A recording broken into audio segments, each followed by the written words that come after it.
19 August মধ্যরাত বিরোধপূর্ণ দক্ষিণ চীন সাগরের সাবিনা শোল সীমানা সংঘর্ষ হয় চীন ও ফিলিপিন্সের কোস্টগার্ড বহনকারী জাহাজের মধ্যে। এ ঘটনায় ফিলিপিন্সের দুটি জাহাজ মারাত্মক ক্ষতিগ্রস্ত হয়েছে বলে দাবি করে ম্যানিলা। প্রতিক্রিয়ায় বেইজিং জানায়, ফিলিপিন্স উস্কানি না দিলে এমন ঘটনা ঘটত না। 25 আগস্ট দ্বিতীয় দফায় সংঘর্ষে জড়ায় চীন ও ফিলিপিন্স। কামানের গোলা ছুঁড়ে ফিলিপিন্সের একটি মাছ ধরার নৌকা ধ্বংস করে চীন। চীনা কোস্টগার্ডের নির্দেশ অমান্য করায় এই হামলা করা হয়েছে বলে বিবৃতি দেয় বেইজিং। ফিলিপিন্সের প্রেসিডেন্ট মার্কোস জুনিয়র অভিযোগ করেন, কোস্টগার্ড নয়, ফিশারিজ ডিপার্টমেন্টের ওই নৌযানে হামলা করেছে চীনের নৌবাহিনী। প্রশান্ত মহাসাগরের গুরুত্বপূর্ণ এক বলয়ে অবস্থিত দক্ষিণ চীন সাগর সাউথ ইস্ট এশিয়ার অর্থনীতি, কূটনীতি ও রাজনীতির দিক দিয়ে বেশ গুরুত্বপূর্ণ।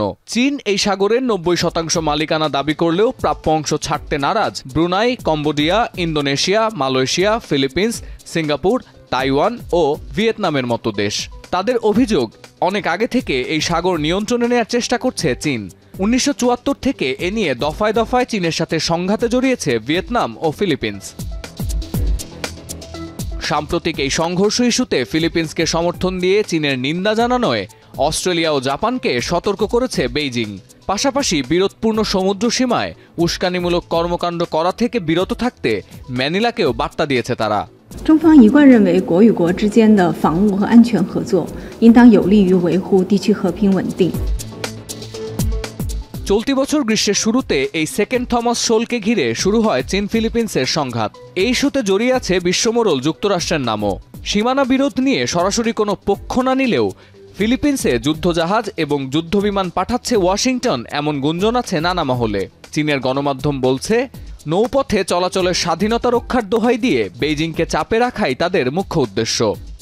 Of this indications that U.S. officials have been open to it for the last year. I mean, as you've seen, really a monthly violence directed against Philippine resupply vessels.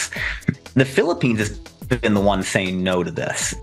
দক্ষিণ চীন সাগর ইস্যুতে সরাসরি কোনো দাবি নেই যুক্তরাষ্ট্রের। জাপানেরও নেই আলাদা কোনো চাহিদা। তবে সেখানে ভিয়েতনাম ও ফিলিপিন্সের সমর্থনে নিজেদের জাহাজ এবং সামরিক সরঞ্জাম পাঠায় এই দুই দেশ।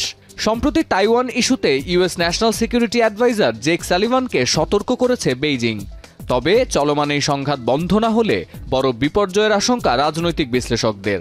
আর যদি এই আশঙ্কা সত্যি হয়, তাহলে এর প্রভাব পড়বে পুরো বিশ্বে। সতীর্থ কর্মকার, এখন বিশ্ব।